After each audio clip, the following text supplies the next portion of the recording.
தமிழ் கழுகு. புது டிஜிபியை தேர்வு செய்யறதுல இழுபறி நீடிக்கிறதா தகவல். அடுத்த மாசம் பொறுப்பு டிஜிபியை நியமிக்க தமிழக அரசு முடிவு செஞ்சிருக்கான்.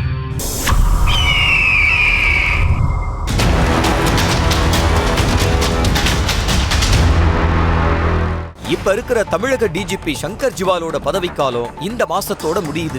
அடுத்த மாசம் புது டிஜிபியை நியமிக்க வேண்டிய கட்டாயம் இருக்கு. இதுக்காக புதிய டிஜிபிக்கான தேர்வு பட்டியலை தமிழ்நாடு அரசு மத்திய அரசுக்கு அனுப்புறது நடைமுறை. இந்த தடவை அந்த பட்டியலை டெல்லிக்கு அனுப்பலங்கிற தகவல் கசிய துவங்கி இருக்கு.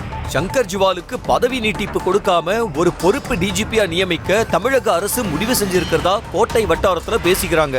இந்த நிலையில அடுத்த மாசம் ஓய்வு பெற போற ஊர்காவல் படை டிஜிபி பிரமோத் குமார் தன்னோட பேரையும் தேர்வு பட்டியல சேர்க்க உத்தரவிடணும்னு உச்சநீதிமன்றத்துல வழக்கு போட்டிருக்காரு. ஏற்கனவே பாசி நிதி நிறுவன மோசடி வழக்கில் குற்றம் சாட்டப்பட்டிருந்தாரு பிரமோத் குமார். சென்னை உயர்நீதிமன்றம் அந்த வழக்கிலிருந்து அவரை விடுவிச்சிருச்சு. அடுத்த 4 மாசத்துக்கு பொறுப்பு டிஜிபியை போட்டுட்டா தேர்தலுக்காக தேர்தல் ஆணையம் ஒரு டிஜிபியை நியமிக்கும். தேர்தல் முடிஞ்சு புது ஆட்சியில அடுத்த டிஜிபி நியமனத்தை நடத்தலாங்கிறது அரசோட முடிவுன்னு சொல்றாங்க.